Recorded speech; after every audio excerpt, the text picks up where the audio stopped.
ప్రేమ, క్షమ మరియు సమృద్ధి. దైవిక సూత్రాలు. ప్రియమైన సహోదర సహోదరిలారా, ఈరోజు మనం మానవ జీవితంలో అత్యంత శక్తివంతమైన మరియు పరివర్తనాత్మకమైన కొన్ని సూత్రాలను పరిశీలిద్దాం. ప్రేమ, క్షమ మరియు సమృద్ధి. ఈ సూత్రాలు మన బైబిల్లో, ముఖ్యంగా లూకా సువార్త మరియు కొరింథీయులకు వ్రాసిన పత్రికలలో లోతైన సత్యాలను కలిగి ఉన్నాయి. ఎవరు ఎక్కువగా ప్రేమించును? మన మొదటి ప్రశ్న, ఎవడు ఎక్కువగా ప్రేమించును? లూకా సువార్త 7వ అధ్యాయంలో ఒక అద్భుతమైన సంఘటన ఉంది. యేసు ఒక పరిసయ్యుడైన సీమోను ఇంట్లో భోజనం చేస్తున్నప్పుడు ఒక స్త్రీ, పాపాత్మురాలిగా పేరు పొందినది, యేసు పాదాలను కడిగి తన వెంట్రుకలతో తుడిచి సుగంధ తైలం పూసింది. సీమోనామెను చూసి తీర్పు తీర్చాడు. కాని యేసు ఒక ఉపమానం చెప్పాడు. ఒక అప్పులిచ్చేవాడికి 2 రుణగ్రస్తులు ఉన్నారు. ఒకడు 500 దేనార్లను, మరొకడు 50 దేనార్లను బాకీ ఉన్నాడు. అప్పటి రోజుల్లో దేనారు అంటే ఒక రోజు కూలి. ఇద్దరూ ఆ అప్పు తీర్చలేని స్థితిలో ఉన్నప్పుడు ఆ అప్పులిచ్చేవాడు ఇద్దరి అప్పులను రద్దు చేశాడు. ఇప్పుడు యేసు సీమోనును అడుగుతాడు, ఈ ఇద్దరిలో ఎవరు అతన్ని ఎక్కువగా ప్రేమించును? సీమోను సరిగ్గానే ఎక్కువ రుణం క్షమించబడినవాడు అని జవాబిచ్చాడు. ఇక్కడ గ్రీకు పదం అగాపే, లాప్షా అనే పదం ప్రేమకు ఉపయోగించబడింది. ఇది కేవలం భావోద్వేగమైన ప్రేమ కాదు, నిస్వార్థమైన, షరతులు లేని దైవికమైన ప్రేమ. దేవుడు మన పట్ల చూపించే ప్రేమను ఇది సూచిస్తుంది. ఈ ఉపమానం నుండి మనం నేర్చుకునేదేమిటంటే, మనం ఎంత ఎక్కువగా క్షమించబడతామో అంత ఎక్కువగా ప్రేమిస్తాం. మనం ఎంత ఎక్కువగా మన పాపభారాన్ని గుర్తించి దాని నుండి విడుదల పొందుతామో అంత లోతైన కృతజ్ఞతతో దేవుణ్ణి ప్రేమిస్తాం. ఆ స్త్రీ తన పాపాలను గుర్తించింది, తన క్షమాపణను విలువైనదిగా ఎంచింది. అందుకే ఆమె యేసు పట్ల అపారమైన ప్రేమను చూపింది. ఎందుకని విస్తార పాపములు క్షమించబడెను? లూకా సువార్త 7వ అధ్యాయంలో యేసు ఆ స్త్రీ గురించి ఇలా అంటాడు, ఆమె విస్తారముగా ప్రేమించెను గనుక ఆమె విస్తార పాపములు క్షమించబడెను. ఇక్కడ గ్రీకు పదం హమర్తియా, ములియా అంటే పాపం లేదా గురి తప్పడమని అర్థం. ఈ స్త్రీ తన జీవితంలో అనేకసార్లు గురి తప్పిందని, దేవుని ప్రమాణాల నుండి దూరమైందని స్పష్టం. కాని ఆమె పాపాలు క్షమించబడటానికి కారణం ఆమె ఎక్కువ ప్రేమ చూపడమే. ఇది ఒక వృత్తాంతంలా అనిపించవచ్చు.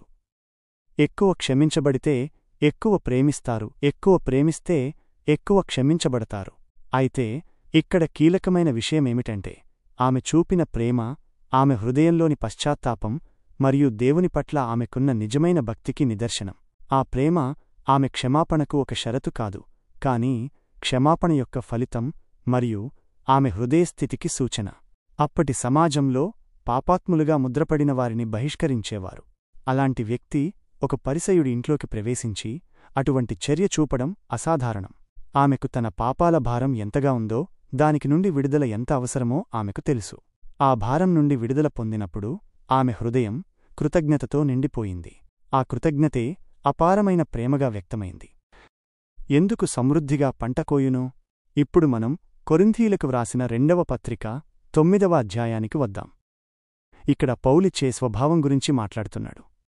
కొరింథీయులకు 2వ పత్రిక 9వ అధ్యాయంలో ఇలా ఉంది, కొద్దిగా విత్తువాడు కొద్దిగా కోయును, సమృద్ధిగా విత్తువాడు సమృద్ధిగా కోయును. మరియు అదే అధ్యాయంలో దేవుడు సమస్త కృపను మీకు సమృద్ధిగా అనుగ్రహింపగలడు. మీరు ఎల్లప్పుడూ సమస్త విషయాలలో సర్వ సమృద్ధి కలిగి ప్రతి సత్కార్యమునకు సమృద్ధిగా ఉండునట్లు. ఇక్కడ హెబ్రీ పదం షావా, షఢ అనేది సమృద్ధికి, పుష్కరత్వానికి, ప్రవాహానికి సంబంధించినది. గ్రీకు పదం పెరిస్సియా. పెరిస్సియా అంటే అతిశయం, మిగులు లేదా అధికమని అర్థం. పౌలు ఇక్కడ దాతృత్వాన్ని, ముఖ్యంగా ఆర్థికంగా ఇతరులకు సహాయం చేయడాని గురించి మాట్లాడుతున్నాడు. ఇది ఒక ఆధ్యాత్మిక సూత్రం. మనం ఎంత ఉదారంగా ఇస్తామో అంత ఉదారంగా తిరిగి పొందుతాం. ఇది కేవలం ఆర్థిక విషయాలకే పరిమితం కాదు. ఇది మన సమయాన్ని, మన తలాంతులను, మన ప్రేమను, మన క్షమను కూడా వర్తిస్తుంది. మనం ఉదారంగా ప్రేమనిస్తే మనం ప్రేమను తిరిగి పొందుతాం. మనం ఉదారంగా క్షమిస్తే మనం క్షమించబడతాం. అప్పటి యూదు సమాజంలో దాతృత్వం ఒక ముఖ్యమైన భాగం. పేదలను, వితంతువులను, అనాథలను ఆదరించడం దేవుని ఆజ్ఞగా పరిగణించబడేది. పౌలు ఈ సూత్రాన్ని మరింత విస్తరిస్తూ దేవుడు మనకు సమృద్ధినిచ్చేది మనం ఇతరులకు సహాయం చేయడానికి, మంచి పనులు చేయడానికి అని నొక్కి చెబుతున్నాడు. మనకు దేవుడిచ్చే సమృద్ధి కేవలం మన స్వంత అవసరాల కోసం కాదు, ఇతరుల అవసరాలను తీర్చడానికి కూడా. అప్పటి పరిస్థితులతో అనుసంధానం. ఈ సూత్రాలను అప్పటి పరిస్థితులతో అనుసంధానిస్తే మనకు మరింత స్పష్టత వస్తుంది. లూకా సువార్తలోని స్త్రీ. అప్పటి యూదు సమాజంలో స్త్రీలకు తక్కువ హోదా ఉండేది, ముఖ్యంగా పాపాత్మురాలిగా ముద్రపడిన స్త్రీలకు. వారికి సమాజంలో ఎలాంటి గౌరవం ఉండేది కాదు. అలాంటి స్త్రీ యేసు పాదాలను కడగడం, తన వెంట్రుకలతో తొడవడమనేది ఆమెకున్న అపారమైన భక్తిని, వినయాన్ని చూపిస్తుంది. ఆమెకు ఇతరుల తీర్పుల కన్నా దేవుని క్షమాపణే ముఖ్యం. ఇది ఆమె హృదయంలోని మార్పుకు నిదర్శనం. కొరింథీయులకు పత్రికలోని దాతృత్వం. కొరింథు అప్పటి ఒక సంపన్నమైన వ్యాపార నగరం. కాని అక్కడ ధనిక, పేదల మధ్య వ్యత్యాసం ఎక్కువగా ఉండేది. క్రైస్తవ సమాజంలో పేదలకు సహాయం చేయడమనేది విశ్వాసానికి ఒక ముఖ్యమైన నిదర్శనంగా ఉండేది. పౌలు వారిని కేవలం తమ స్వంత సంపదను కూడబెట్టుకోవద్దని, దేవుని రాజ్యం కోసం, ఇతరుల మేలు కోసం ఉదారంగా ఇవ్వమని ప్రోత్సహిస్తున్నాడు. ముగింపు. కాబట్టి ప్రియమైన స్నేహితులారా, ఈరోజు మనం నేర్చుకున్న సత్యాలను మన జీవితాల్లో ఎలా అన్వయించుకోవాలి? మనం దేవుని క్షమాపణను విలువైనదిగా ఎంచుకోవాలి. మన పాపభారాన్ని గుర్తించి దేవుని కృపను అంగీకరించినప్పుడు మన హృదయాలు కృతజ్ఞతతో, ప్రేమతో నిండిపోతాయి. ఈ ప్రేమ మనకు ఇతరులను క్షమించే శక్తినిస్తుంది. ఎందుకంటే మనం ఎంత ఎక్కువగా క్షమించబడతామో అంత ఎక్కువగా ప్రేమించగలం. అలాగే మనం ఉదారమైన హృదయంతో జీవించాలి. దేవుడు మనకిచ్చిన సమృద్ధిని మనం ఇతరులతో పంచుకోవాలి. అప్పుడు మనం సమృద్ధిగా పొందుతాం. ఇది కేవలం ఆర్థిక సమృద్ధి కాదు, ఆధ్యాత్మిక సమృద్ధి, ఆశీర్వాదాల సమృద్ధి.